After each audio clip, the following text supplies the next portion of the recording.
பிரியமானவர்களே, ஆண்டவராகிய இயேசு கிறிஸ்துவின் இனிய நாமத்தில் உங்கள் ஒவ்வொருவருக்கும் எங்கள் அன்பின் வாழ்த்துக்களை தெரிவித்துக் கொள்கிறோம். ஒவ்வொரு வாரமும் சனிக்கிழமையில ஈவினிங்ல இந்த மாதிரி வேதமயமான மகிழ்ச்சி மூலமாக உங்களை சந்திப்பதில் எங்களுக்கு மிகுந்த சந்தோஷம். ஒவ்வொரு வாரமும் வித்தியாசமான ஆச்சரியமான பாடங்களை கற்றுக் கொடுத்து வருகிறார் ஆண்டவர் நமக்கு. ஸோ அது ரொம்ப ஆவிக்குரிய வாழ்க்கைக்கு ரொம்ப பிரயோஜனமாக இருக்கிறது இல்லையா? நிறைய பேர் நீங்கள் எங்களுக்கு அனுப்புகிற மெசேஜில் இந்த வேதமே மனமகிழ்ச்சி எங்களுக்கு ரொம்ப ஆசீர்வாதமாக இருக்கிறது, அந்த பைபிளை உங்களோடு இணைந்து தியானம் பண்ணுறது ரொம்ப சந்தோஷமாக இருக்கிறது. அது மாத்திரமல்ல, வாழ்க்கையில் ஆவிக்குரிய வாழ்க்கையில் பைபிளை இன்னும் படிக்கணும், திரும்ப திரும்ப படிக்கணுங்கிற எண்ணத்தை எனக்கு கத்தர் கொடுத்துருக்கிறார். என்றெல்லாம் மெசேஜஸ் வருது. நிறைய பேர் நாங்கள் ஆதியாகமத்திலிருந்து தொடங்கி இப்பொழுது நாங்கள் ராஜாக்கள் முடித்து விட்டோம், புதிய ஏற்பாடையும் நாங்கள் தொடங்கி விட்டோம் என்றெல்லாம் சொல்லும் பொழுது அது எங்களுக்கு ரொம்ப சந்தோஷமாக இருக்குது. உண்மையிலே உங்களிடத்துலேருந்து வருகிற இந்த ஃபீட்பேக்குக்காக தான் நாங்கள் இந்த வேதமே மனமகிழ்ச்சிங்கிற அந்த நிகழ்ச்சியை நாங்கள் ஆரம்பிக்க ஆண்டவர் எங்களுக்கு கிருபை பாராட்டினார். கர்த்தருக்கு ஸ்தோத்திரம். ஆமென். இன்றைக்கும் நம்ம ஒரு வித்தியாசமான டாபிக்ல நம்ம தியானிக்க போறோம். அதற்கு முன்பதாக நம்ம ஒரு ஜெபத்தை செய்து ஆரம்பிக்கலாம். ஸ்தோத்திரம் ஆண்டவரே, இந்த நல்ல வேலைக்காக ஸ்தோத்திரம் அப்பா. வேதமே மனமகிழ்ச்சியில் இன்றைக்கும் ஆண்டவரே உடைய வசனத்தை நாங்கள் தியானிக்க போகிறோம்.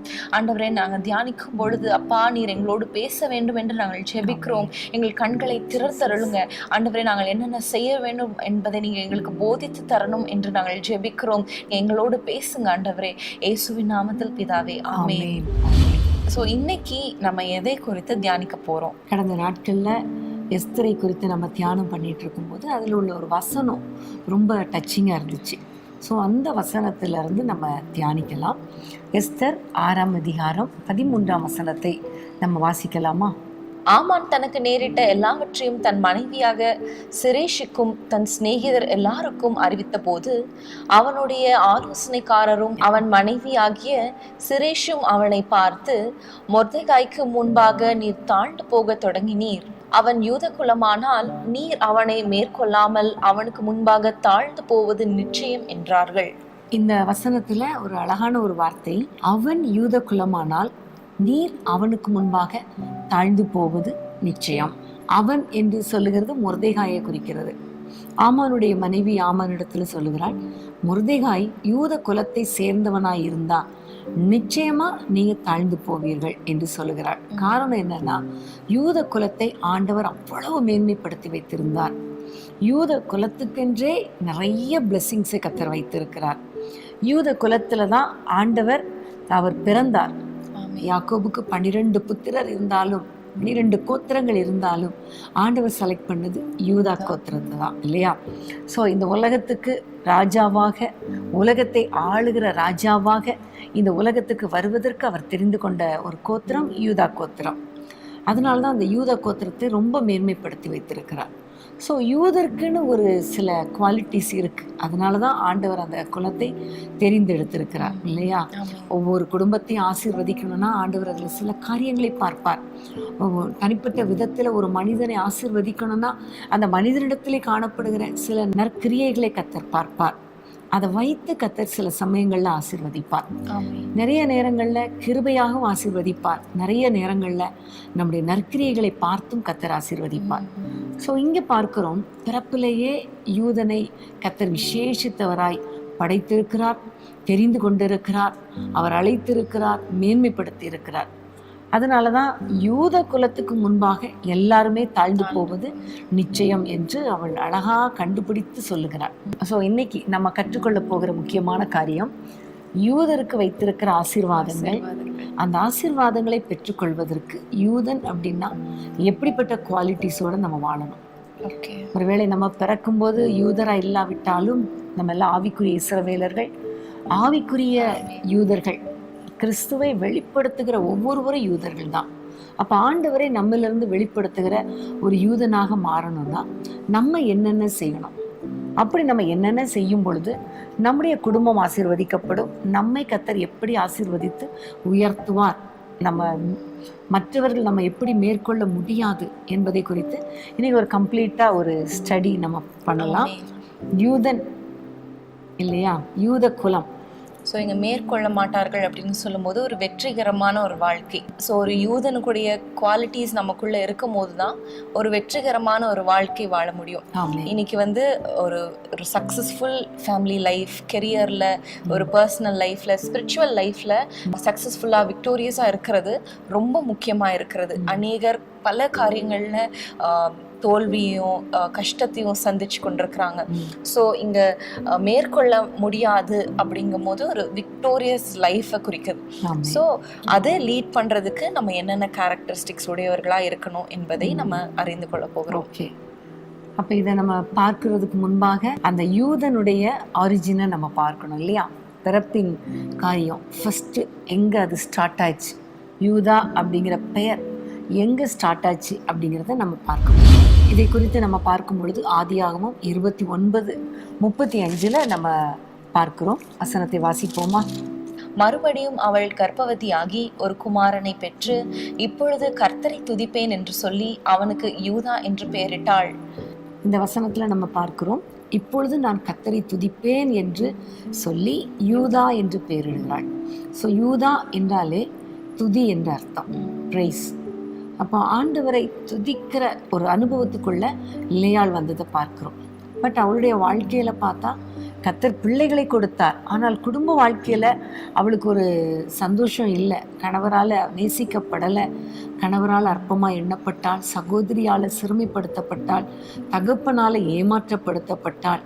இப்படி பல விதங்களில் அவள் கஷ்டங்களை அனுபவித்தாலும் ஒருவேளை அவளுக்கு உலக பிரகாரமான முகம் கூட ஒரு அழகு இல்லை என்று சொல்லலாம். ஆனால் அவளுடைய வாழ்க்கையில் ரொம்ப வேதனை, தோல்வி அதையே சந்தித்தாலும் ஒரு நாள் வந்த பொழுது அவள் தீர்மானித்தாள், நான் துதிக்க ஆரம்பிக்கிறேன், ஆண்டவரை துதிப்பேன். சூழ்நிலை எப்படி இருந்தாலும் கர்த்தரை நான் துதிப்பேன் என்று சொல்லி அவள் துதிக்க ஆரம்பித்தாள். அதனுடைய அடையாளமாக, வெளிப்பாடாகத்தான் அந்த நேரத்தில் அவளுக்கு பிறந்த குழந்தைக்கு யூதா என்று பெயரிடுகிறாள். ஸோ யூதா என்றாலே துதிப்பேன், கர்த்தரை துதிப்பேன். இன்றைக்கும் நம்முடைய வாழ்க்கையில் பலவிதமான பிரச்சனைகள், பலவிதமான குறைவுகள், பலவிதமான சூழ்நிலைகள், ஒரு வெற்றிகரமான ஒரு வாழ்க்கை இல்லாமல், ஒரு ஜெயமுள்ள வாழ்க்கை இல்லாமல் தோல்வியே நம்ம சந்தித்து கொண்டு இருக்கலாம்.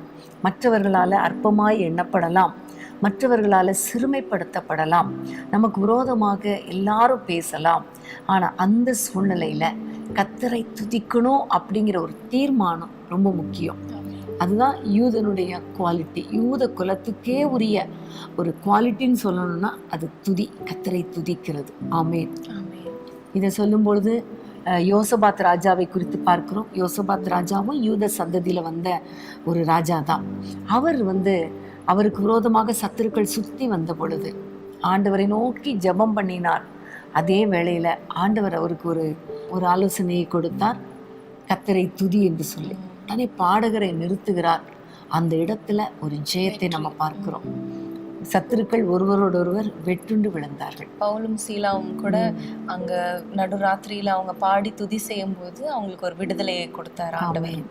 எப்பொழுதெல்லாம் துதிக்கிறோமோ அப்பொழுதெல்லாம் கர்த்தர் விடுதலை கொடுக்கிற தேவனா இருக்கிறார். எரிகோ கோட்டைக்கு முன்பாக அவங்க துதித்து பாடும்போது, ஆர்ப்பரிக்கும் போது அந்த தடைகளை நீக்கி போட்டார் ஆண்டவர். இன்றைக்கும் உங்களுடைய வாழ்க்கையில நீங்க இன்னைக்கு நான் ஒரு யூத குலமா இருக்கணும், நான் ஒரு யூதனா இருக்கணும், அப்போதான் நான் ஜெயமுள்ள வாழ்க்கை வாழ முடியும் என்று ஒரு தீர்மானம் பண்ணுங்க. அதற்கு ஃபர்ஸ்ட் ஸ்டெப்பு எல்லா காரியங்களிலும், எல்லா சூழ்நிலைகளிலும் கர்த்தரை துதிக்கணும். தாவீது ராஜா யூத குலத்தை சேர்ந்த ஒரு ராஜா. அவர் சொல்லுகிறார், கர்த்தரை நான் எக்காலத்திலும் ஸ்தோத்தரிப்பேன், அவர் துதி எப்போதும் என் வாயில் இருக்கும். இன்னைக்கு நம்ம துதிக்கிற பிள்ளைங்களாக வாழணும், ஆண்டவரையே துதிக்கணும், எல்லா சூழ்நிலையிலும் துதிக்கணும். ஆனால் இன்றைக்கி நம்ம எப்படி துதிக்கிறோம்னா, அற்புதம் நடந்தால் துதிக்கிறோம், சந்தோஷமான சூழ்நிலையில் துதிக்கிறோம். ஆனால் வேதத்தில் பார்த்தா அப்படி இல்லை. கஷ்டமான சூழ்நிலையில் அவர்கள் துதித்து வெற்றி பெற்றாங்க. அதுதான் யூத குலம். ஸோ எந்த சூழ்நிலையாக இருந்தாலும் துதிக்க கற்றுக்கொள்ளுங்கள், துதிக்க தீர்மானம் பண்ணுங்க, துதிக்க பழகுங்க. கர்த்தர் நிச்சயம் ஒரு வெற்றியுள்ள வாழ்க்கையை கொடுப்பார். தாவீது கூட அந்த வார்த்தையை, கர்த்தரை நான் எக்காலத்திலும் ஸ்தோத்தரிப்பேன், அவரை துதிக்கும் துதி என் நாவில் இருக்கும் அப்படின்னு சொல்லும்போது அவருக்கு ஒரு இக்கட்டான சூழ்நிலையில தான் இருந்தார். அந்த அபிமலைக்கு முன்பாக வேஷம் மாறின போது என்ன செய்யறதுன்னு தெரியாத அந்த சூழ்நிலையில தப்பி ஓடும்போது அங்க அந்த வார்த்தையை சொல்லுகிறார்.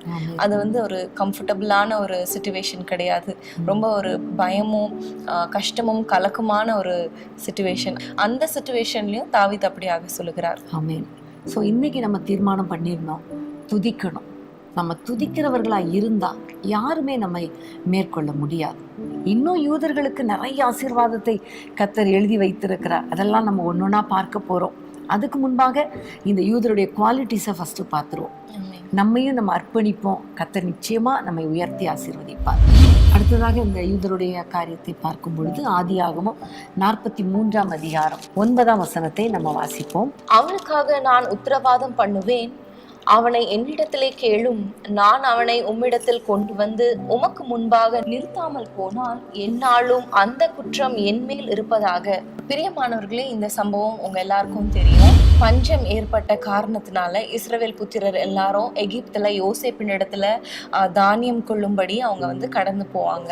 அங்க வந்து யோசேப் இவங்களை பார்த்த உடனே, அவனுக்கு இன்னொரு தம்பி இருக்கிறான் கேள்விப்பட்ட உடனே அவருக்கு வந்து அந்த தம்பியை பார்க்கணும் என்ற ஆசை வந்து, நீங்க உங்க தம்பியை வந்து கூட்டிட்டு வந்தாதான் நான் உங்களுக்கு தானியத்தை தருவேன், இல்லைன்னா நீங்க வந்து எங்களுடைய தேசத்தை வந்து வேவு பார்க்க வந்த எதிரிங்க அப்படின்னு சொன்னோடனே, இல்ல எனக்கு வந்து எங்களோட அப்பா ஊர்ல இருக்காரு, என்னோட தம்பி இருக்கிறானே, நீங்க தம்பி கண்டிப்பா கூட்டிட்டு வரணும் அப்படின்னு சொல்லுவாங்க. இதே வந்து யாக்கோபு இடத்துல வந்து சொல்லும்போது யாக்கோபு சொல்வார், அவனுடைய அண்ணனை நான் இழந்துட்டேன், இவனையும் நான் இழக்க விரும்பல, வழியில அவனுக்கு ஏதாவது நேரிட்டா நான் வந்து என்னுடைய ஆயுஸ் நாட்களை நான் சஞ்சலத்தோடே தான் கழிப்பேன், அதனால என்னால் அனுப்ப முடியாது அப்படின்னு சொல்லும்போது யூதா தான் அந்த தம்பிக்காக இவர் உத்தரவாதம் எடுத்து, நான் கண்டிப்பா அவனை பத்திரமா கொண்டு வருவேன், சப்போஸ் அவனுக்கு ஏதாவது ஆச்சுன்னா அந்த காரியம், அந்த குற்றம், அந்த கொலை பாதகமோ எல்லாமே என் மேல சுமரும் அப்படின்னு சொல்லி அங்க ஒரு அஷூரன்ஸ் கொடுக்குறாரு அவங்க அப்பாவுக்கு, கண்டிப்பா நான் வந்து கூட்டிட்டு வருவேன், நீங்க நம்புங்க அப்படின்னு சொல்லி. இதுல இருந்து நம்ம அறிந்து கொள்கிற காரியம் என்னன்னா, நம்முடைய சகோதரர்களுக்காக, நம்முடைய பிள்ளைகளுக்காக தேவனுடைய சமூகத்துல நம்ம உத்தரவாதம் எடுக்கிறவங்களா இருக்கணும். யூதா என்றாலே ஒரு உத்தரவாதம் எடுக்கிற ஒரு மனிதன். அவங்கள கண்டிப்பா நான் ஆண்டவருக்குள்ள கொண்டு வருவேன் அப்படின்னு ஜெபிக்கணும். அவங்களுடைய வாழ்க்கையில அவர்கள் ஆசீர்வதிக்கப்படுகிற வரைக்கும் நான் ஜெபத்தை விடமாட்டேன் என்று ஜெபிக்கணும். இன்னைக்கு நிறைய பேர் தனக்காக ஜெபம் பண்றாங்க இதே மாதிரி உத்தரவாதம் எடுத்து, ஆனா சகோதரர்களுக்காக மற்றவர்களுக்காக ஜெபிக்கிறது இல்லை. ஸோ இன்னைக்கு ஆண்டவர் நமக்கு கற்றுக் கொடுக்கிற காரியம் இந்த வசனத்திலிருந்து, யூதா அப்படின்னாலே உத்தரவாதம் எடுக்கிறவன். உத்தரவாதம் அப்படின்னா உத்தரவாதம் எடுத்து ஜெபிக்கிற ஒரு வாழ்க்கை. ஸோ ஒவ்வொரு நாளும் நம்ம வந்து ஆண்டவரை நோக்கி ஜெபிக்கணும். மற்றவர்களுக்காக, தேசத்துக்காக, அழிந்து போகிறவர்களுக்காக, எல்லா மக்களும் ரட்சிக்கப்பட வேண்டும் என்பதே கர்த்தருடைய விருப்பம். அதற்காக நம்ம ஜெபிக்கணும், முழங்காலில் நின்று ஜெபிக்கணும், கண்ணீரோடு ஜெபிக்கணும். இன்னைக்கு தேசத்தில் இருக்கிற பிரச்சனைகளை மாற்றுங்கப்பா, நான் உத்தரவாதத்தோடு ஜெபிக்கிறேன்னு சொல்லணும்.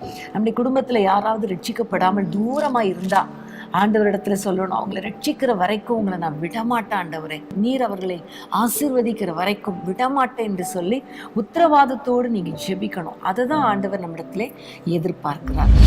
பிரியமானவர்களே, அடுத்ததாக யூதாவினுடைய இன்னொரு கேரக்டரிஸ்டிக் அதை பார்க்க போறோம். நியாயாதிபதிகள்ல 1ஆம் அதிகாரம் 1-2 வசனங்கள்ல நம்ம அதை வாசிக்கலாம். யோசுவா மரித்த பின் இஸ்ரவேல் புத்திரர் கர்த்தரை நோக்கி, கானானியரை எதிர்த்து யுத்தம் பண்ணும்படி எங்களில் யார் முதலில் எழுந்து புறப்பட வேண்டும் என்று கேட்டார்கள்.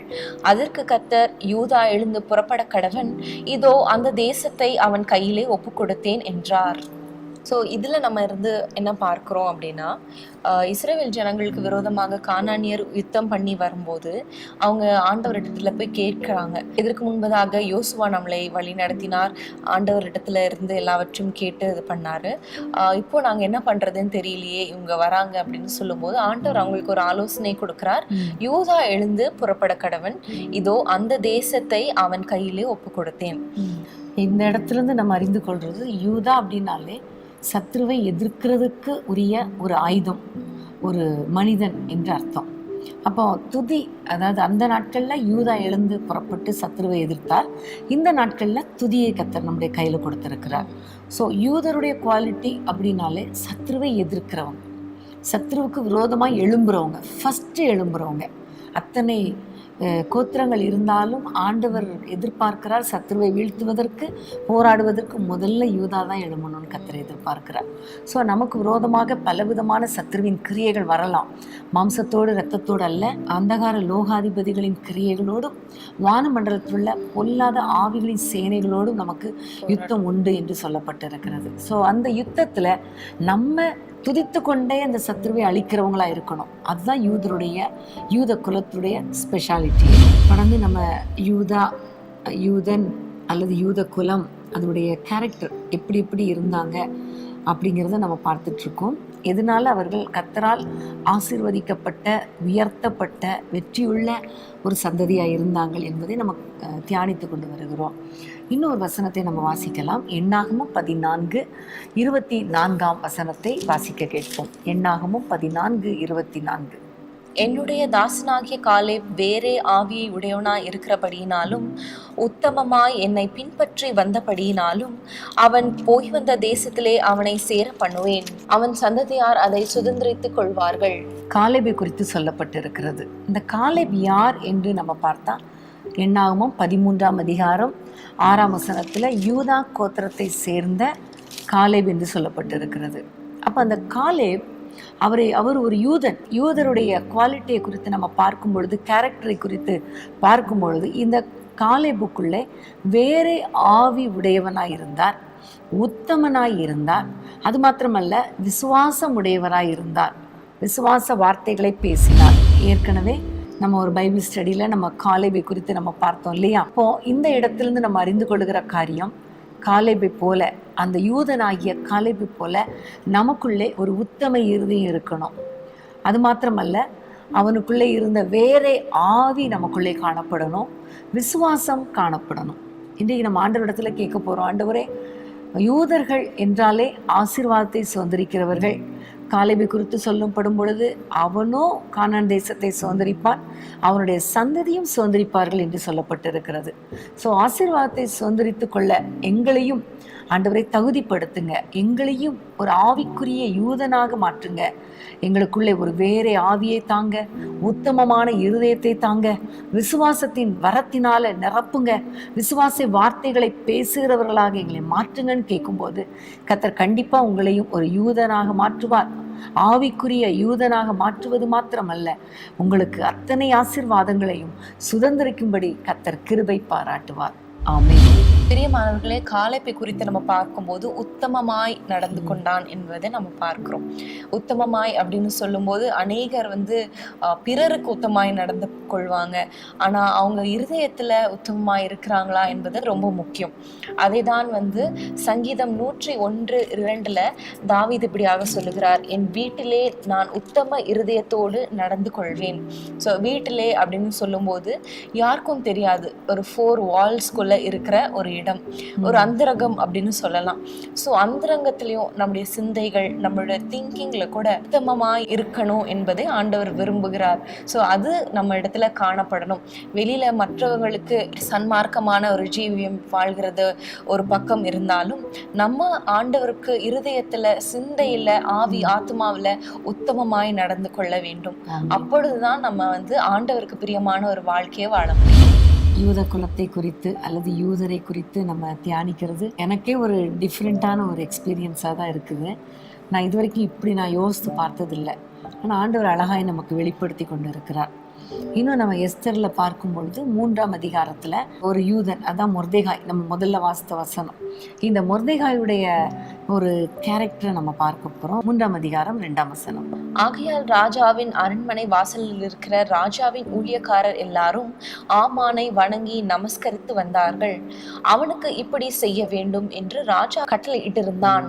ஆனாலும் மொர்தெகாய் அவனை வணங்கவும் இல்லை, நமஸ்கரிக்கவும் இல்லை. இதில் ஒரு அருமையான வார்த்தை, மனிதனை, அதாவது ஆமானை வணங்கவும் இல்லை, நமஸ்கரிக்கவும் இல்லை. அப்போ இந்த இடத்துல நம்ம பார்க்கும் பொழுது யூதர்கள் அப்படின்னாலே அவங்க உண்மையிலே ஒரு தனித்தன்மை வாய்ந்தவர்களாக தான் இருக்கிறாங்க.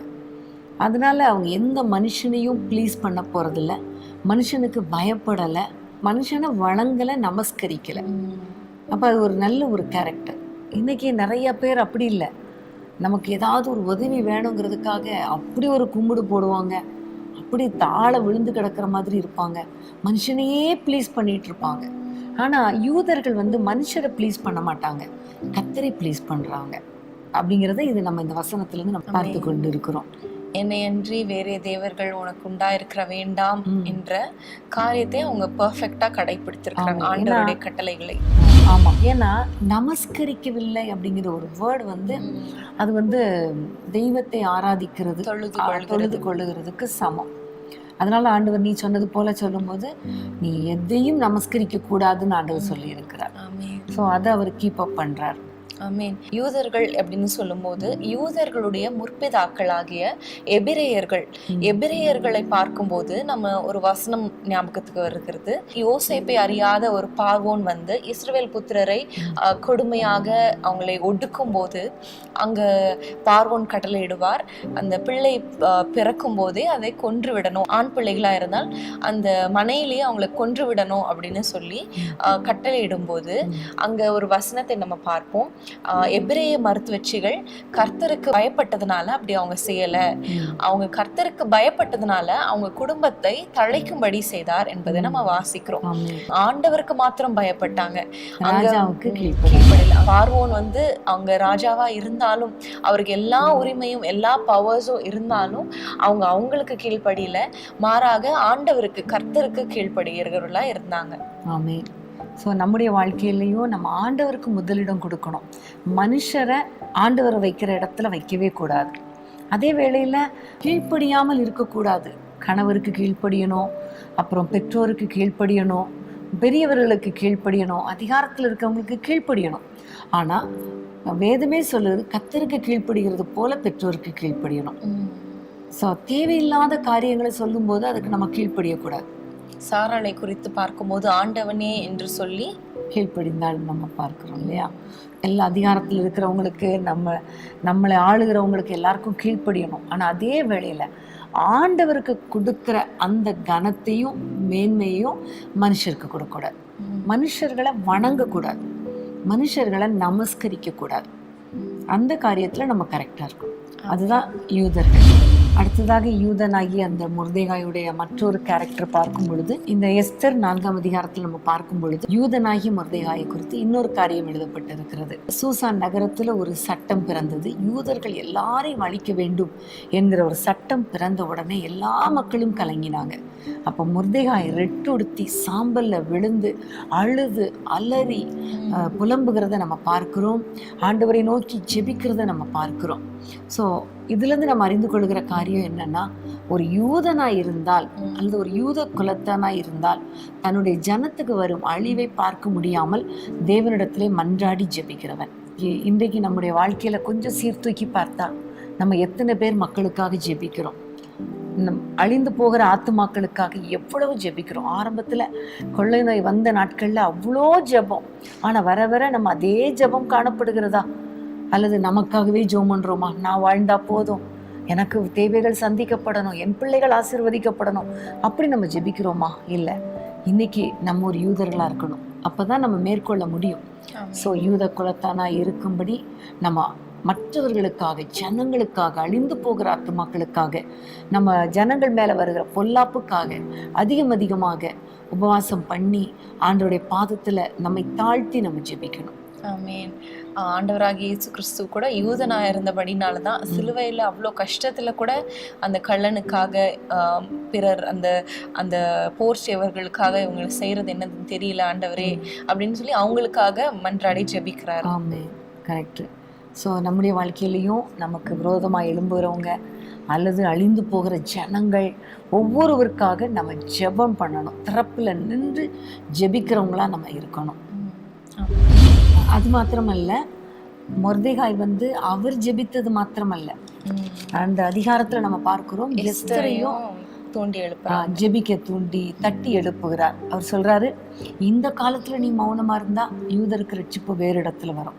இந்த காலத்துல நீ ஜெபிக்கிறதுக்காகவும் ராஜாவினிடத்துல மன்றாடுவதற்காகத்தான் உனக்கு இந்த ராஜ மேன்மை வந்திருக்கலாமே என்று தட்டி எழுப்புகிறார். சூசான் நகரத்துல தான் சட்டம் பிறந்திருக்கிறது, அந்த அரண்மனையில தான் சட்டம் வந்துச்சு, அந்த அரண்மனையில தான் எஸ்தர் இருக்கா. ஆனா அவளுக்கு தெரியல என்ன நடக்குதுன்ட்டு. ஆனால் இதை சொல்லும் போதும் அவளுக்கு பயமாக இருக்குது. யாராவது ராஜா கிட்ட அவர் கூப்பிடாம போனால் மரித்து போயிடுவாங்களே, செத்து போயிடுவாங்களே அப்படின்னு பயப்படுறான். ஆனால் இவர் சொல்கிறாரு, தட்டி எழுப்புறாரு, நீ இந்த காலத்தில் எப்படி மௌனமாக இருக்கிறது, உனக்கு ஏன் இந்த ராஜ்ய மேன்மை கிடைத்தது என்று தட்டி எழுப்பின பிறகு அவள் சொல்கிறா, நான் செத்தா கூட பரவாயில்ல, நான் யூதருக்காக ஜெபிக்கிறேன். ஏன்னா அவங்களும் ஒரு யூதனா இருக்கிறதுனால அவங்களுக்குள்ள அந்த ஒரு பாரம். ஆமாம். ஸோ இன்னைக்கு நம்ம வாழ்க்கையில் நம்ம ஜெபிக்கிறது மாத்திரமல்ல, மற்றவர்களையும் ஜெபிக்கிறவங்களா மாற்றம். எல்லாருக்கும் அந்த ஆத்ம பாரத்தை சொல்லி ஜெபியுங்க ஜெபியுங்க என்று சொல்லி ஜெபிக்கிற ஒரு கூட்டத்தை எழுப்புறவங்க தான் யூதர்கள். அடுத்ததாக யூதாவுடைய கேரக்டரிஸ்டிக் அப்படின்னு பார்க்கும்போது எஸ்தர் 2ஆம் அதிகாரம் 21ஆம் வசனத்துல வந்து வாசிக்கலாம். அந்நாட்களில் மொர்தெகாய் ராஜாவின் அரண்மனை வாசலில் உட்கார்ந்திருக்கிற போது வாசல் காக்கிற ராஜாவின் 2 பிரதானிகளாகிய பிக்தானும் தேரேசும் வர்மம் வைத்து ராஜாவாகிய அகாஸ்வேருவின் மேல் கை போட வகை தேடினார்கள். இந்த காரியம் மொர்தெகாய்க்கு தெரிய வந்ததினால் அவன் அதை ராஜாத்தியாகிய எஸ்தருக்கு அறிவித்தான். எஸ்தர் மொர்தெகாயின் பேரால் அதை ராஜாவுக்கு சொன்னாள். அந்த காரியம் விசாரிக்கப்படுகிற போது அது மெய் என்று காணப்பட்டது. ஆகையால் அவர்கள் இருவரும் மரத்திலே தூக்கி போடப்பட்டார்கள். இது ராஜ சமூகத்திலே நாளாகம புஸ்தகத்திலே எழுதப்பட்டிருக்கிறது. ஸோ இந்த காரியம் நம்ம எல்லாருக்கும் தெரியும். ஸோ இதுல இருந்து நம்ம என்ன கற்றுக்கொள்கிறோம் என்றால், அவர் தன்னுடைய குலத்திற்கு மாத்திரமல்ல, தன்னுடைய குடும்பத்திற்கு மாத்திரமல்ல அப்படின்னு கூட சொல்லலாம்.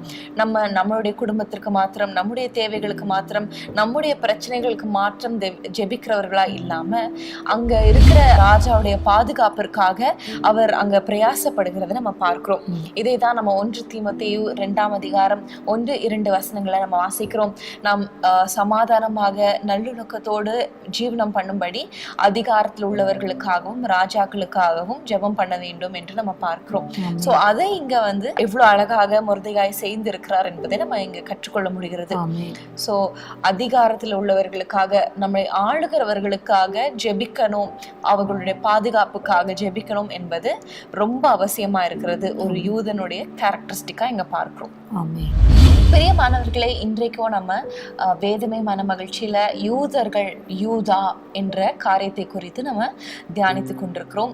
இவ்வளவு நேரம் யூதன் என்றால் எப்படி இருக்கணும், எப்படிப்பட்ட குணநலங்கள் படைத்தவர்கள் யூதர்கள் என்பதை நம்ம தியானித்தோம். அடுத்ததாக நம்ம யூதருக்குரிய ஆசீர்வாதங்கள் என்னென்ன என்பதை நம்ம தியானிக்க போகிறோம். அதற்கு முன்பதாக ஒரு சிறிய இடைவேளை. எனக்கு நல்லவர், அவர் என்னென்றும் போதுமானவர். எந்த இயேசு எனக்கு நல்லவர், அவர் என்னென்றும் போதுமானவர். ஆபத்தில் வியாதியில் என் பிரயாசங்களில் அவர் என்றுமே போதுமானவர். ஆபத்தில் வியாதியில் என் பிரயாசங்களில் அவர் என்றுமே போதுமானவர். பாடுவோமா? எந்த இயேசு எனக்கு நல்லவர், அவர் என்றென்றும் போதுமானவர். எந்த இயேசு எனக்கு நல்லவர், அவர் என்றென்றும் போதுமானவர். ஆபத்தில் வியாதியில் என் பிரயாசங்களில் அவர் என்றுமே போதுமானவர். ஆபத்தில் வியாதியில் என் பிரயாசங்களில் அவர் என்றுமே போதுமானவர்.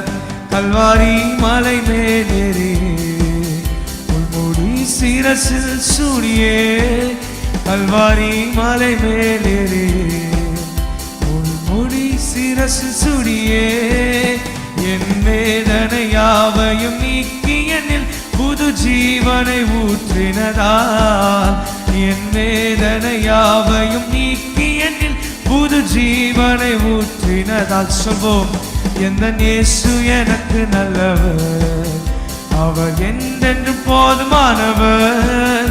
எந்த இயேசு எனக்கு நல்லவர், அவர் என்றென்றும் போதுமானவர். ஆபத்தில் வியாதியில் என் பிரயாசங்களில் அவர் என்றுமே போதுமானவர். பாடுவோம், ஆபத்தில் வியாதியில் என் பிரயாசங்களில் அவர் என்றுமே போதுமானவர். அவர் ஆதியும் அந்தமுமே, தெய்வ ஸ்நேகத்தின் பிறப்பிடமே. அவர் ஆதியும் அந்தமுமே, தெய்வ ஸ்நேகத்தின் பிறப்பிடமே. பதினாயிரங்களில் மிக சிறந்தவரை, துதிக்கப்படத்தக்கவரே. பதினாயிரங்களில் மிக சிறந்தவரை, துதிக்கப்படத்தக்கவரே. எந்த இயேசு எனக்கு நல்லவர், அவர் என்றென்றும் போதுமானவர், போதுமானவர். எந்த இயேசு எனக்கு நல்லவர், அவர் என்றென்றும் போதுமானவர். ஆபத்தில் வியாதியில் என் பிரயாசங்களில் அவர் என்றுமே போதுமானவர். ஆபத்தில் வியாதியில் என் பிரயாசங்களில் அவர் என்றுமே போதுமானவர். எந்த ஏக்கமெல்லாம் எங்கு போம், கண்ணீர் யாவையும் துடைத்திடுவார். எந்த ஏக்கமெல்லாம் இங்கு போம், கண்ணீர் யாவையும் துடைத்திடுவார். இயேசு ராஜாவாய் வானத்தில் வெளிப்படும் நான் அவருடன் பறந்திடுவேன். இயேசு ராஜாவாய் வானத்தில் வெளிப்படும் நான் அவருடன் பறந்திடுவேன். எந்த இயேசு எனக்கு நல்லவர், பாடுவோம். அவர் என்றென்றும் போதுமானவர். எந்த இயேசு எனக்கு நல்லவர், அவர் என்றென்றும் போதுமானவர்.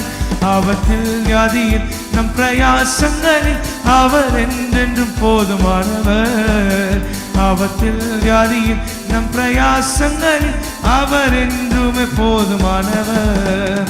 புவி யாத்திரை மிக கடினம், தேவ கிருபைகள் எந்நேரமும். புவி யாத்திரை மிக கடினம், தேவ கிருபைகள் எந்நேரமும். பகல் மேக ஸ்தம்பம், ராவில் அக்னி ஸ்தம்பம், அனுதினம் என்னை வழி நடத்தும். ஆமே. பகல் மேக ஸ்தம்பம், ராவில் அக்னி ஸ்தம்பம், அனுதினம் என்னை வழி நடத்தும். எந்த இயேசு எனக்கு நல்லவர், அவர் என்றென்றும் போதுமானவர். எந்த இயேசு எனக்கு நல்லவர், அவர் என்றென்றும் போதுமானவர். ஆபத்தில் வியாதியில் என் பிரயாசங்களில் அவர் என்றுமே போதுமானவர். பாடுவோமா?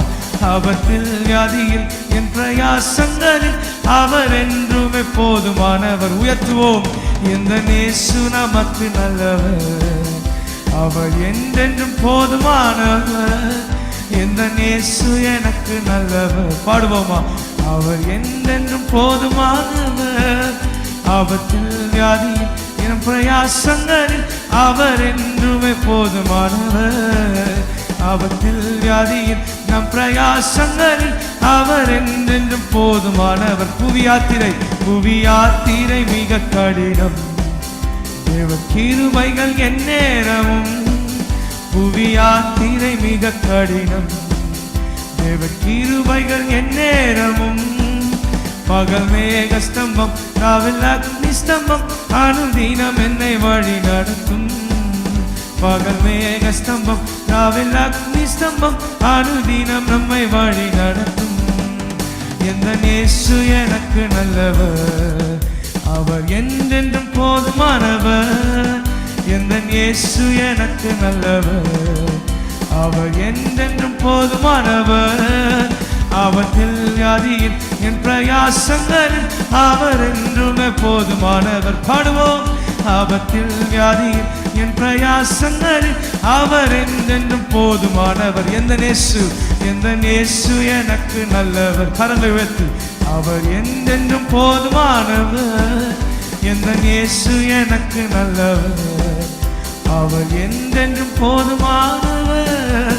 ஆபத்தில் வியாதியில் என் பிரயாசங்களில் அவர் என்றென்றும் போதுமானவர். ஆபத்தில் வியாதியில் என் பிரயாசங்களில் அவர் என்றென்றும் போதுமானவர். பிரியமானவர்களே, வேதமே மனமகிழ்ச்சியில மீண்டும் உங்களை வரவேற்கிறோம். யூதன் என்ற தலைப்புல நம்ம வேதத்தை தியானித்து கொண்டிருக்கிறோம். யூதன் என்றால் எப்படி இருக்க வேண்டும், அவங்களுடைய ஆசீர்வாதங்கள் என்னென்ன என்பதை நம்ம இன்னைக்கு தியானிக்கிறோம். தொடர்ந்து இப்பொழுதும் நம்ம யூதனுடைய ஆசீர்வாதங்கள் என்னென்ன, நாம் யூதனா இருந்தால் யூதனுக்குரிய குணநலங்கள் எல்லாம் இப்போ நம்ம பார்த்தோம் இல்லையா, அது எல்லாம் நம்ம உடையவர்களாய் நம்ம வாழும்போது ஆண்டவர் நமக்கு என்னென்ன ஆசீர்வாதங்களை தருகிறார், வைத்திருக்கிறார் என்பதை நம்ம தியானிக்க போகிறோம். பிரியமானவர்களே, இப்பொழுதும் நம்ம யூதர்களுக்கு வைத்திருக்கிற ஆசீர்வாதங்கள் என்னென்ன என்பதை நம்ம தியானிக்க போகிறோம். அதாவது நாம் யூதர்களாக இருக்கும் பொழுது யூதருடைய குவாலிட்டிஸ் நம்மளும் கீப்பப் பண்ணும் பொழுது நம்மையும் கர்த்தர் ஆசீர்வதிப்பார். அதே பிளெஸிங்ஸ் அதை நம்ம தியானிக்க போகிறோம். ஆமென். முதலாவதாக நம்ம ஒரு வசனத்தை நம்ம வாசிச்சோம். அதுலயே ஒரு அற்புதமான ஒரு ஆசீர்வாதத்தை, ஒரு ஆச்சரியமான ஒரு காரியத்தை நம்ம அதுல பார்த்தோம். திரும்ப அந்த வசனத்தை வாசிக்கலாம். எஸ்தர் 6:13 அதனுடைய பின்பாகத்தை நம்ம வாசிக்கலாம். அவன் யூத குலமானால் நீர் அவனை மேற்கொள்ளாமல் அவனுக்கு முன்பாக தாழ்ந்து போவது நிச்சயம் என்றார்கள். ஸோ இந்த வசனத்தை இதை பேசுகிறவர்கள் யார் அப்படின்னு பார்த்தோன்னா, ஆமானுடைய ஆலோசனைக்காரருமாகிய அவனுடைய ஃப்ரெண்ட்ஸும் அவனுடைய ஒய்ஃப் சிரேஷும் பேசுகிறாங்க. ஆமான் இடத்துல சொல்கிறாங்க, மொர்தெகாய் யூத குலமானால் அவனுக்கு முன்பாக நம்ம தாழ்ந்து போவது நிச்சயம் அப்படின்னு சொல்கிறாங்க. அதாவது சத்ருவுக்கே தெரிகிறது யூதனை மேற்கொள்ள முடியாது. ஸோ சத்ருவை மேற்கொள்ளுகிற ஒரு அபிஷேகத்தை, ஒரு ஆசீர்வாதத்தை ஆண்டவர் அங்கே வைத்திருக்கிறார். ஆனா அநேக நேரத்துல நமக்கு தான் தெரிய மாட்டேங்குது. நம்ம தான் சோர்ந்து போய் ஐயோ இப்படி ஆயிருச்சு, அப்படி ஆயிருமோ, இப்படி ஆயிருமோன்னு சொல்லி கலங்குகிறது உண்டு. ஆனா நம்ம யூதனாய் துதிக்கும் பொழுது, ஆண்டவருக்கு வைராக்கியமா இருக்கும்போது, ஆண்டவரை மாத்திரம் நம்ம சேவிக்கும் போது, ஜெபிக்கிறவர்களா இருக்கும்போது சாத்தானுக்கே பயம் உண்டாகும். ஐயோ இவங்களை நம்ம மேற்கொள்ள முடியாதே அப்படின்னு சொல்லி. ஆமென். இந்த சம்பவத்துல கூட பார்க்கும் பொழுது ஆமான் எப்படியாவது மொர்தெகாயை ஒரு தூக்கில் தூக்கி போட்டுறணும், தூக்கு மரத்தில் தூக்கி போடணும்னு பிளான் பண்ணிட்டு தான் வரான். எப்படியாவது மொர்தெகாயை நம்ம மேற்கொள்ளணும் அப்படின்னு சொல்லிட்டு ஒரு திட்டத்தோடு வர்றான். ஆனால் அந்த ராத்திரியில் ஆண்டவர் ராஜாவுக்கு தூக்கம் வர விடாமல் பண்ணி இந்த மொர்தெகாயை இந்த ஆமான் மூலமாகவே கனம் பண்ணினதை நம்ம பார்க்குறோம். ஸோ சம்பவத்தெல்லாம் ரொம்ப டீட்டெயிலாக சொல்லிட்டு போனால் லேட் ஆயிரும். அது நம்ம எல்லாருக்கும் தெரிந்த காரியம்தான்.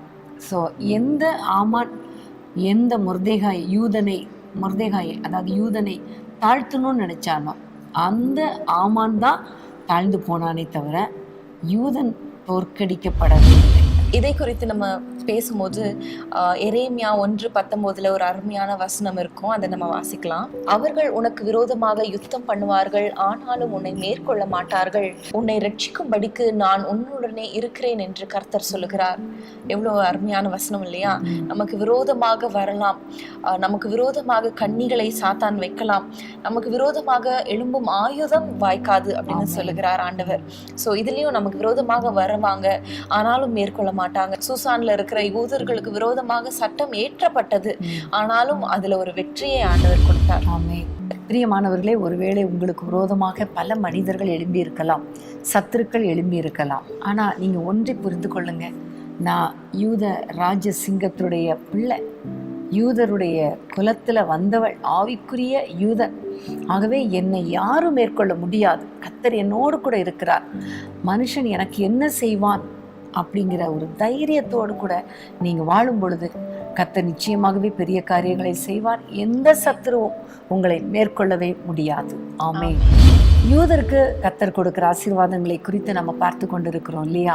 அதை குறித்து இன்னொரு வசனத்தை வாசிப்போம். எஸ்தர் 3:4.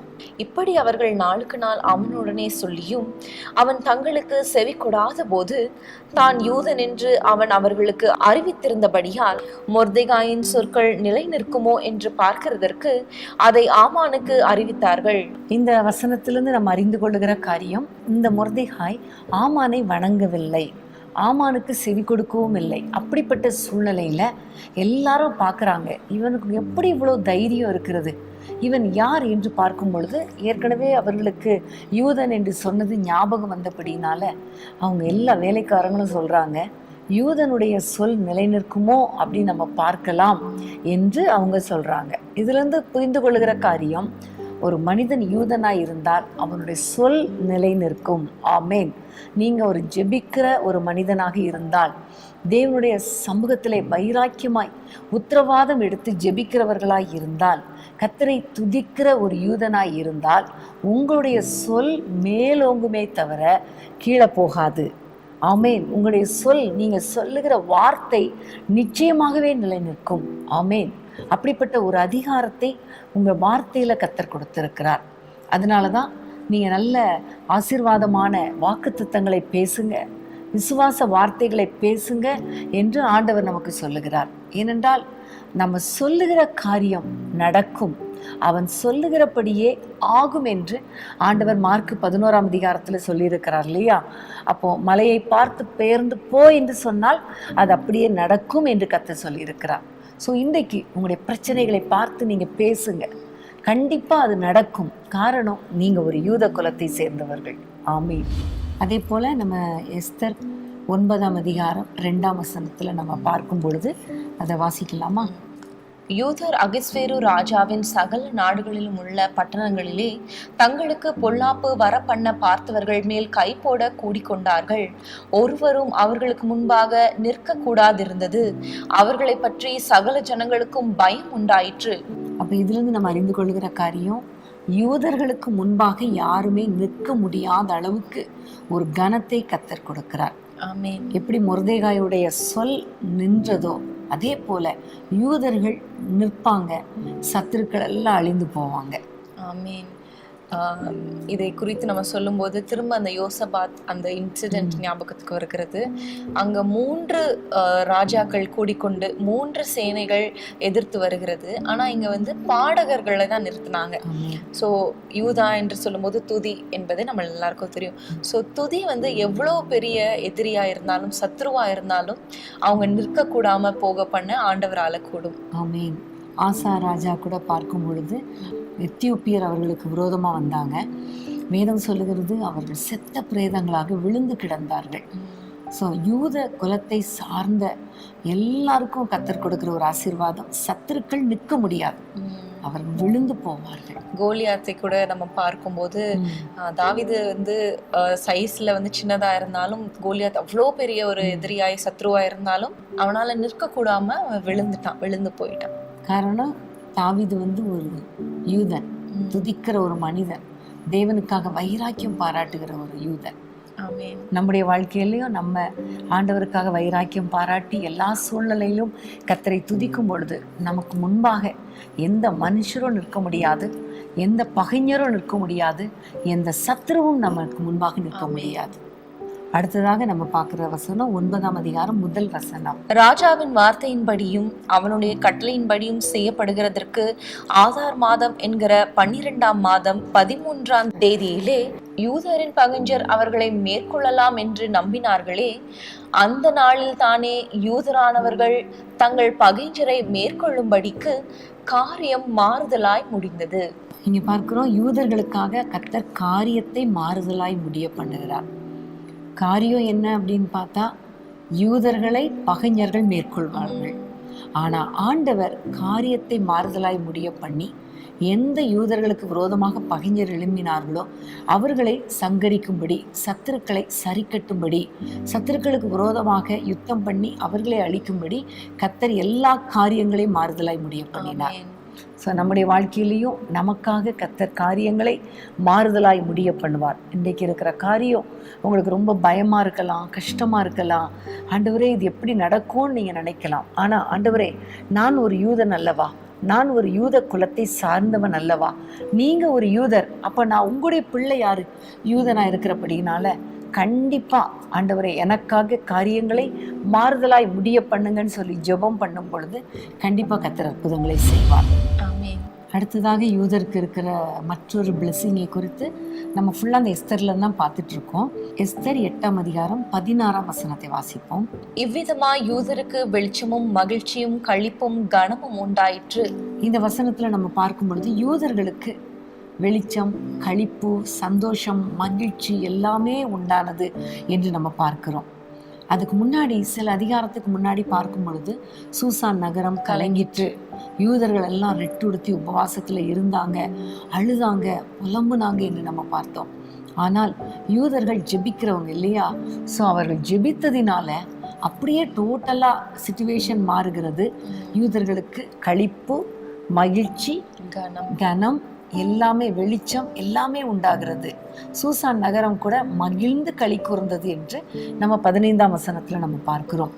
17ஆம் வசனத்துல பார்க்கும்போது, ராஜாவின் வார்த்தையும் அவனுடைய கட்டளையும் போய் சேர்ந்த எல்லா நாடுகளிலும் எல்லா பட்டணங்களிலும் யூதருக்குள்ளே அது மகிழ்ச்சியும் களிப்பும் விருந்துண்டு கொண்டாடும் நல்ல நாளுமாய் இருந்தது. ஸோ ஒரு விருந்து, எப்போ விருந்து சாப்பிடுவோம்னா ஒரு சந்தோஷம் இருந்தால் தான் சாப்பிட முடியும்ல. சந்தோஷம் இல்லைன்னா விருந்து சாப்பிடுவோமா? இல்லை. அப்போ யூதர்களாக இருக்கும் பொழுது ஜெபிக்கிறவங்களா, துதிக்கிறவங்களா, உத்தரவாதம் எடுத்து, எப்படி எஸ்தர் நான் செத்தாலும் சாகிறேன்னு ஒரு உத்தரவாதம் எடுத்து அவள் ஜெபித்தா இல்லையா? அப்படி நம்ம ஜெபிக்கும் பொழுது கண்டிப்பாக நம்முடைய வாழ்க்கையில், நம்முடைய குடும்பத்தில், நம்மை சார்ந்தவர்கள் வாழ்க்கையில் களிப்பு, சந்தோஷம், மகிழ்ச்சி, வெளிச்சம், கனம், விருந்து உண்டு கொண்டாடுகிற ஒரு நாளாக கர்த்தர் மாற்றுவார். இன்னைக்கு ஒருவேளை நீங்க நினைக்கலாம், ரொம்ப வேதனையோடு, துக்கத்தோடு, கலக்கத்தோடு, கஷ்டத்தோடு, சாப்பிடக்கூட இஷ்டம் இல்லை அப்படின்னு நீங்க நினைக்கலாம். ஆனா நீங்க ஒரு யூதராக மாறுவதற்கு தீர்மானம் எடுங்க. துதிக்கிறவங்களா, ஜெபிக்கிறவங்களா, உத்தரவாதம் எடுக்கிறவங்களா, நம்ம மற்றவர்களுக்காக ஜெபிக்கிறவங்களா மாற அர்ப்பணிக்கும் பொழுது கண்டிப்பா உங்க குடும்பத்துல விருந்துண்டு கொண்டாடுகிற சந்தோஷத்தை கர்த்தர் கொடுப்பார். ஒரு களிப்பு, சந்தோஷம், மகிழ்ச்சி எல்லாமே உண்டாகும். தொடர்ந்து நம்ம 8ஆம் அதிகாரத்தில் பார்த்தீங்கன்னாலே ரொம்ப சந்தோஷமா இருக்கிறத நம்ம பார்க்கலாம். சூசான் நகரம் ஆர்ப்பரித்து மகிழ்ந்திருந்தது அப்படின்னு நம்ம வாசிக்கிறோம். ஆமென். ஸோ தொடர்ந்து கர்த்தர் பெரிய காரியங்களை உங்க வாழ்க்கையிலையும் கர்த்தர் செய்வார். தொடர்ந்து நம்ம வாசிக்கும் பொழுது 8ஆம் அதிகாரம் 17ஆம் வசனத்தின் பின் பகுதியை வாசிக்கலாமா? யூதருக்கு பயப்படுகிற பயம் தேசத்து ஜனங்களை பிடித்ததினால் அவர்களில் அநேகர் யூத மார்க்கத்தில் அமைந்தார்கள். பிரியமானவர்களே, இங்க நம்ம ஒரு காரியத்தை பார்க்கிறோம். யூதருக்கு பயப்படுகிற பயம் தேசத்து ஜனங்களை பிடித்ததினால் அப்படின்னு பார்க்கிறோம். ஸோ முதலாவதாக பார்த்தோம்னா யூதர்கள் கலங்கினாங்க, சூசான் நகரம் கலங்கிட்டுன்னு பார்க்கிறோம். ஆனா இந்த இடத்துல பார்க்கும்போது ஒரு டிஃப்ரெண்டான ஒரு சிச்சுவேஷன், எல்லாமே மாறிடுச்சு. இவங்களை குறித்து இங்க பயப்படுகிற பயம் ஏற்பட்டு விட்டது. கலங்க பண்ணினவர்களை கலங்க பண்ணுவேன்னு சொல்ற மாதிரி யாரை பார்த்து யூதர்கள் பயந்தாங்களோ சிச்சுவேஷன் அப்படியே மாறிடுச்சு. எப்படின்னா அதே மனிதர்கள் இவர்களை பார்த்து பயப்படுறாங்க. இப்பொழுது நீங்க எழுதின அந்த பாடல், சத்துருவை கலங்க பண்ணும் தேவ நீரே என்ற அந்த லைன்ஸ் ஞாபகத்துக்கு வருகிறது. ஆமா, கர்த்தருக்கு ஸ்தோத்திரம். யோசபாத்துடைய வாழ்க்கையில கூட பார்க்கும் பொழுது சுற்றுப்புறத்தாரால் உண்டான பயங்கரம் என்று சொல்லப்பட்டிருக்கிறது. யூதரை குறித்து சுற்றுப்புறத்தாருக்கு ஒரு கலக்கத்தை உண்டு பண்ணுவார். அதே போலதான் நாமும் யூதரா இருக்கும் பொழுது நம்மை சுற்றி இருக்கிறவங்க, நம்ம வேலை ஸ்தலத்துல இருக்கிறவங்க நமக்கு விரோதமா பேசுறதுக்கு பயப்படுவாங்க. அப்படிப்பட்ட ஒரு ஆசீர்வாதத்தை கர்த்தர் நமக்கு கொடுப்பார். ஆமென். அது மாத்திரமல்ல, அதே வசனத்துல நம்ம பார்க்கிறோம், அவர்களில் அநேகர் யூத மார்க்கத்தில் அமைந்தார்கள். ஸோ நம்ம யூதர்களா இருக்கும் பொழுது நம்மளை பார்க்குறவங்க ஆண்டவரை தேடி வருவாங்க, ஆண்டவரை அறிந்து கொள்வாங்க, இந்த தெய்வம் எங்களுக்கு வேணும்னு சொல்லுவாங்க. அப்போ நம்ம மூலமா கர்த்தருடைய நாமம் மகிமைப்படும்.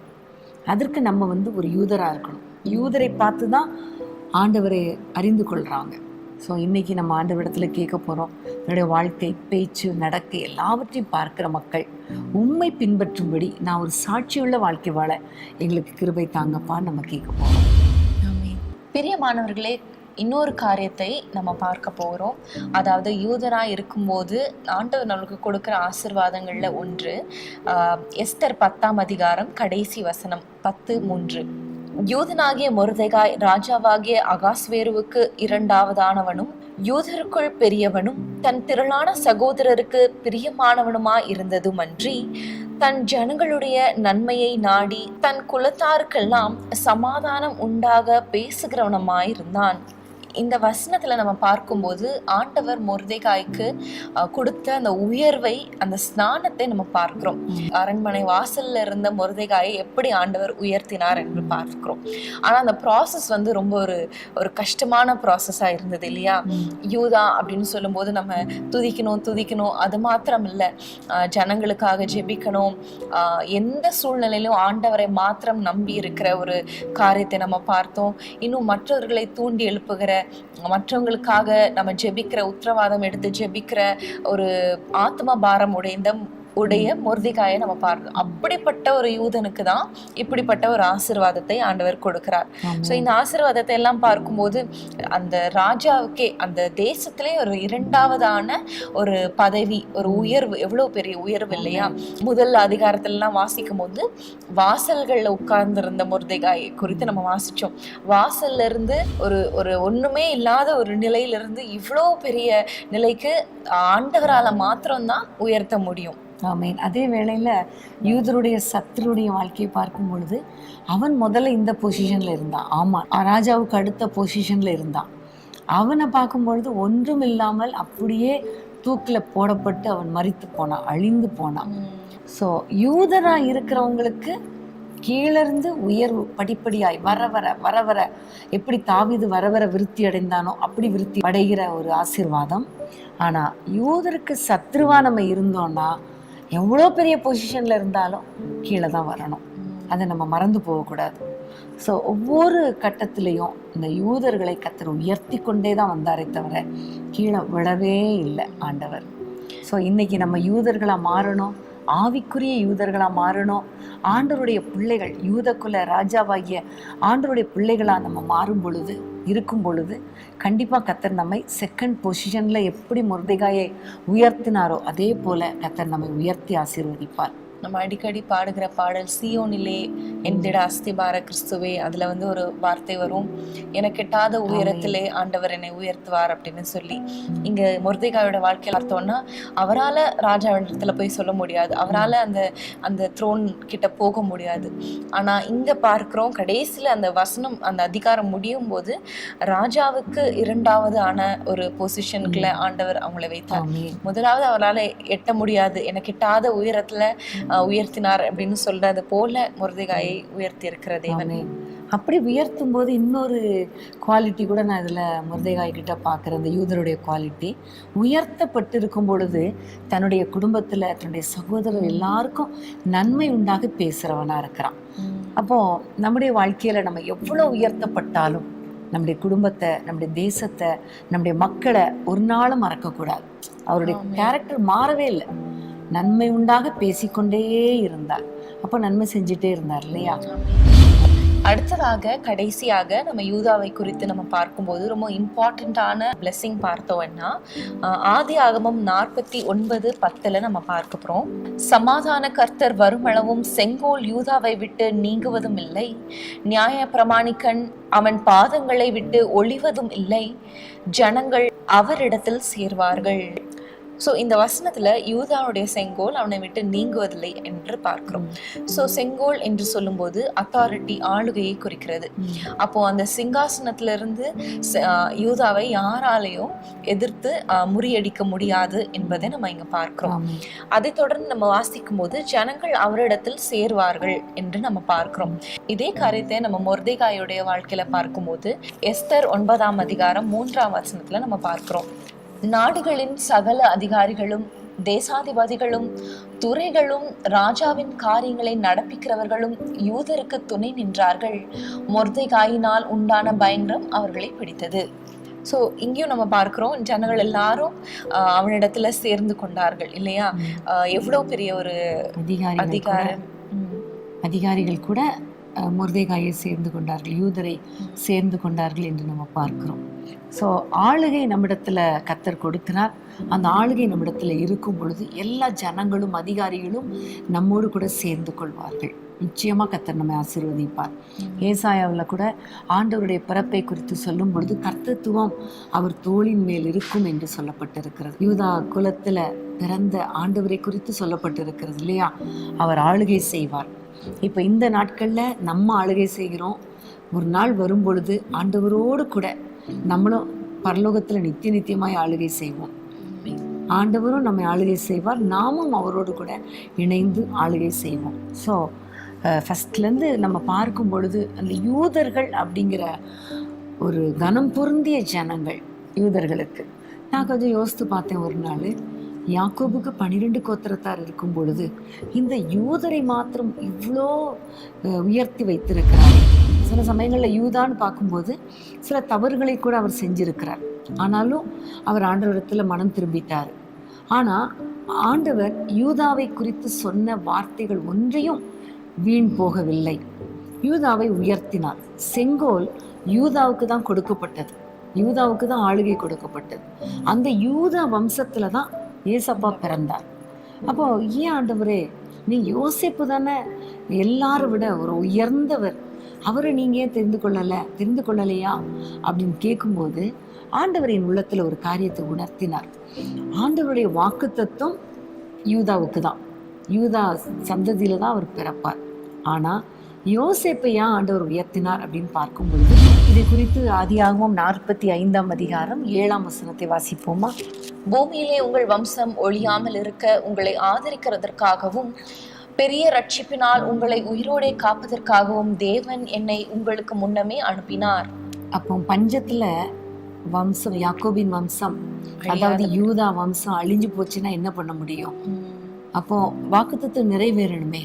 இதற்காகவே ஆண்டவர் யோசேப்பை முன்னதாக அனுப்பி அந்த ஒரு பெரிய அதிகாரியாக்கி எல்லா இஸ்ரவேல் ஜனங்களையும், குறிப்பாக யூத வம்சத்தை கர்த்தர் பாதுகாத்தார். ஆமென், ஆமென். ஸோ ஒவ்வொருவருடைய வாழ்க்கையிலையும் கர்த்தர் ஒரு திட்டத்தை வைத்திருக்கிறார். யூதருக்குன்னு ஒரு திட்டம், யோசேப்பின் கோத்திரத்துக்குன்னு ஒரு திட்டம் வந்திருக்கிறது. ஸோ எல்லாத்துலேயும் ஒரு ஹையாக பார்க்கும் பொழுது ஆண்டவர் இந்த கோத்திரத்தில் வந்து அவ்வளோ உயர்வை கர்த்தர் கட்டளையிட்டு இருக்கிறபடினால, நம்ம அவருடைய பிள்ளைகளாக இருக்கிறபடினால நாமும் யூதருடைய குவாலிட்டிஸை நம்ம கீப்பப் பண்ணணும். அப்படி கீப்பப் பண்ணி அதன்படி வாழும் பொழுது, அப்படியே நம்ம வாழும் பொழுது நம்முடைய வாழ்க்கையில் நம்ம இதுவரைக்கும் தியானித்த அத்தனை ஆசீர்வாதங்களையும் கர்த்தர் கொடுத்து நம்மை ஆசீர்வதிப்பார். பிரியமானவர்களே, இன்றைக்கும் நம்ம யூதாவை குறித்து நம்ம தியானித்தோம். யூதன் என்பவன் எப்படிப்பட்ட குணநலங்களை உடையவனா இருக்க வேண்டும், இருந்தால் என்னென்ன ஆசீர்வாதங்களை ஆண்டவர் நம்மளுக்கு தருவார் என்பதை நம்ம பார்த்தோம். முதலாவதாக யூதருக்குரிய கேரக்டரிஸ்டிக்ஸ், அதாவது யூதன் என்றால் என்னென்ன காரியங்களை அவர் செய்வார் என்பதை நம்ம பார்க்கும் பொழுது, முதலாவது யூதா துதிக்கிறவனா இருக்க வேண்டும் என்பதை நம்ம பார்த்தோம். இரண்டாவதாக நம்ம பார்க்கும்போது தன் சகோதரனுக்காக உத்தரவாதம் செய்கிற யூதா என்பதை நம்ம பார்த்தோம். நம்மளும் நம்ம குடும்பங்களுக்காக, நம்முடைய தேசத்திற்காக நம்ம உத்தரவாதம் எடுத்து ஜெபிக்கிறவர்களா இருக்க வேண்டும் என்பதை நம்ம கற்றுக்கொண்டோம் இல்லையா? அடுத்ததாக நம்ம பார்க்கும்போது சத்துருக்களை எதிர்த்து நிற்கிற ஒரு யூதா, பாவங்கள் சத்துரு கொண்டு வருகிற எல்லாவற்றையும் நம்ம எதிர்த்து நிற்கணும் என்பதை நம்ம பார்த்தோம். அடுத்ததாக நம்ம பார்க்கும்போது யூதா என்பவன் உத்தமன் என்பதை நம்ம பார்த்தோம். காலேப், அதாவது யூதா வம்சத்தானாகிய காலேப் உத்தம இருதயம் உடையவனா இருந்தான் என்பதை நம்ம அறிந்து கொண்டோம். அடுத்ததாக நம்ம பார்க்கும்போது ஆண்டவரை மாத்திரம் சேவிக்கிற, மனிதரை வணங்காத, மனிதர்களுக்கு பயப்படாத ஒரு யூதனா இருக்கிறான் என்பதை நம்ம மொர்தெகாயோட வாழ்க்கையிலிருந்து கற்றுக்கொள்கிறோம். அது மாத்திரமல்ல, யூதனாகிய மொர்தெகாய் மக்களுக்காக, தன் குலத்துக்காக எப்படி விசுவாசித்து, எப்படி உபவாசித்து ஜெபித்தான் என்பதையும் நம்ம பார்த்தோம். தான் மாத்திரம் ஜெபிக்கிறவனாய் காணப்படவில்லை, எஸ்தர் மற்றும் பிற யூதர்களையும் ஜெபிக்க தூண்டின ஒரு யூதனாய் இருந்தான். அடுத்ததாக நம்ம பார்க்கும்போது அதிகாரத்தில் உள்ள அந்த ராஜாவை காப்பாற்றுகிற யூதன், ஜெபத்தினால பாதுகாக்கிற ஊழியத்தை செய்த மொர்தெகாயை நம்ம பார்க்கிறோம். 1 தீமோத்தேயுல நம்ம வாசித்தது போல அதிகாரிகளுக்காக ஜெபிக்கிறவர்களா நம்ம காணப்படணும். நம்ம எல்லாருமே யூதா என்று சொன்னால் துதி அப்படின்னு சொல்லிவிட்டு நம்ம விட்டுறோம். ஆனா யூதா என்னென்ன காரியங்கள் எல்லாம் செய்கிறாங்க என்பதை நம்ம இன்றைக்கு கற்றுக்கொண்டோம். அப்படி உபவாசித்து ஜெபிக்கிறது, ஜெப ஊழியத்தை செய்யறது, ஆண்டவரை மாத்திரம் சார்ந்து வாழ்கிறது, இன்னும் பல காரியங்களை நம்ம கற்றுக்கொண்டோம். இதையெல்லாம் செய்யும் பொழுது ஆண்டவர் நம்மளுக்கு கொடுக்கிற ஆசீர்வாதத்தையும் நம்ம இன்னைக்கு தியானித்தோம். யூதாவுடைய ஆசீர்வாதம் என்று சொல்லும் போது யூதருக்கு அநேக ஆசீர்வாதங்களை ஆண்டவர் கொடுத்தார். அங்கு களிப்பு உண்டாயிற்று, அவங்களுக்கு விரோதமாக வந்தவங்களுக்கு முன்பாக வெற்றியை கொடுத்தார். சத்துருக்கள் கலங்கினாங்க. ஒரு மகிழ்ச்சியும் ஆனந்தமோ ஒரு அதிகாரமோ யூதர்களுக்கு ஆண்டவர் கொடுத்தார். அது மாத்திரமல்ல, அவங்களுடைய செங்கோல் நிலை நின்றது என்பதை நம்ம பார்த்தோம். ஸோ இப்படிப்பட்ட ஆசீர்வாதங்கள் எல்லாவற்றையும் ஆண்டவர் நம்ம வாழ்க்கையிலும் தரணும். நம்மளும் ஒரு யூதனாக, ஆண்டவருடைய பிள்ளையாக, ஆண்டவருக்கு விருப்பமுள்ள வாழ்க்கையை வாழணும். நம்ம தியானித்த எல்லாவற்றையும் நம்ம வாழ்க்கையில கடைபிடிக்கணும் என்று சொல்லி நம்ம இன்னைக்கு ஜெபிக்கலாமா? ஸ்தோத்திர ஆண்டவரே, நன்றியோடு துதிக்கிறோம் அப்பா. இந்த நேரத்திலே கர்த்தாவே, நாங்கள் நிறைய காரியங்களை நீர் எங்களுக்கு கற்றுக் கொடுத்தீர். அதற்காக ஸ்தோத்திரம். ஆண்டவரே, நாங்களும் ஆண்டவரே யூதர் குலத்தை போல கர்த்தாவே ஆண்டவரே உம்மை துதிக்கிறவர்களாக, உத்தரவாதம் எடுத்து ஜெபிக்கிறவர்களாக, ஆண்டவரே உம்மை பிரியப்படுத்துகிறவர்களாக, ஆண்டவரே ஜனத்துக்காக தேசத்துக்காக ஜெபிக்கிறவர்களாக, ஆண்டவரே உம்முடைய நாமத்தை மகிமைப்படுத்துகிறவர்களாக எங்கள் ஒவ்வொருவரையும் நீர் மாற்ற வேண்டும் என்று ஜெபிக்கிறோம். அதே போல கர்த்தாவே, எப்படியெல்லாம் யூதர்களை நீர் ஆசீர்வதிக்கிறீர், எப்படியெல்லாம் ஆண்டவரை உயர்த்துகிறீரோ அதே ஆசீர்வாதங்கள், சந்தோஷம், மகிழ்ச்சி, ஆண்டவரை உயர்வு எல்லாவற்றையும் ஆண்டவரை ஒவ்வொருவருக்கும் நீர் கட்டளையிட வேண்டும் என்று ஜெபிக்கிறோம். இன்றைக்கு நாங்கள் தியானித்த அத்தனை ஆசீர்வாதங்களையும் ஒவ்வொருவரும் பெற்றுக்கொண்டு உம்முடைய நாமத்தை மகிமைப்படுத்த கிருபை தாங்க. எல்லாவற்றுக்கும் மேலாக ஆண்டவரே உம்முடைய நாமத்தை மகிமைப்படுத்துகிற பிள்ளைகளாய், சாட்சியுள்ள பிள்ளைகளாய் வாழ்ந்து உம்மை துதித்து ஸ்தோத்திரிக்க கிருபை தாரும். ஒவ்வொரு பிள்ளைகள் வாழ்க்கையில் இருக்கிற துக்கங்கள் சந்தோஷமாய் மாறட்டும். கலங்கின உம்முடைய பிள்ளைகள் ஆண்டவரே அவர்கள் கலக்கங்கள் மாறட்டும். ஆண்டவரே, யாரால வேதனைப்படுகிறார்களோ அவர்களுடைய கிரியைகள் அழிக்கப்பட்டு உம்முடைய பிள்ளைகள் சந்தோஷமாய் இருப்பார்களாக, இவர்கள் சத்துருக்களை மேற்கொள்வார்களாக நாங்கள் ஜெபிக்கிறோம். கர்த்தர் எங்கள் ஜெபங்களை கேட்டதற்காய் ஸ்தோத்திரம். நிறைய காரியங்களை கற்றுக் கொடுத்ததற்காய் ஸ்தோத்திரம். தொடர்ந்து நாங்கள் இப்படியே வேதத்தை தியானிக்க ஜெபிக்க எங்கள் ஒவ்வொருவருக்கும் கிருபை தாரும். இயேசுவின் நாமத்தில் ஜெபிக்கிறோம் பிதாவே. ஆமென், ஆமென். பிரியமானவர்களே, இந்த எபிசோடு உங்களுக்கு மிகுந்த பிரயோஜனமாக இருந்திருக்கும் என்று நாங்கள் விசுவாசிக்கிறோம். இன்றைக்கு ஒரு வித்தியாசமான எபிசோடு இல்லையா? யூதாவை குறித்து முழுவதுமாக நம்ம பார்த்தோம். ரொம்ப டிஃப்ரெண்ட்டாக நமக்கு ஆசீர்வாதமாக இருந்தது. மீண்டும் அடுத்த வாரம் வேதமே மனமகிழ்ச்சியில் உங்களை நாங்கள் சந்திக்கிறோம். God bless you. பிரியமானவர்களே, நம்ம எல்லாரும் அறிந்தபடி நாளை இரவு முழு இரவு ஜெபம் இருக்கிறது. நீங்கள் தவறாமல் கலந்து கொள்ளுங்கள். உங்கள் உறவினர்கள், நண்பர்கள் எல்லாருக்கும் இதை குறித்து நீங்கள் ஃபார்வர்ட் பண்ணுங்கள், ஷேர் பண்ணுங்கள். நிச்சயமாக அவங்களும் ஆசீர்வதிக்கப்படுவாங்க. நம்ம தேசத்தில் ஒரு எழுப்புதலை நம்ம காண்போம். ஆமென். கர்த்தருக்கு ஸ்தோத்திரம். அன்பான தேவனுடைய பிள்ளைகளே, இச்செய்தி உங்களுக்கு மிகுந்த ஆசீர்வாதமாக இருந்ததென்று நாங்கள் நம்புகிறோம். தொடர்ந்து எங்கள் செய்திகளை கேட்டு கர்த்தருக்குள் ஆசீர்வதிக்கப்பட ஜீசஸ் மீட்ஸ் மினிஸ்ட்ரீஸ் என்கிற எங்கள் யூடியூப் சேனலை சப்ஸ்கிரைப் செய்யுங்கள். மேலும் உங்கள் ஜெப உதவிக்கு எங்களோடு நீங்கள் தொடர்பு கொள்ள வேண்டிய தொலைபேசி எண் 9842252836 மற்றும் 7299546363. Email gpsrobinson@hotmail.com. கர்த்தர் உங்களை ஆசீர்வதிப்பாராக.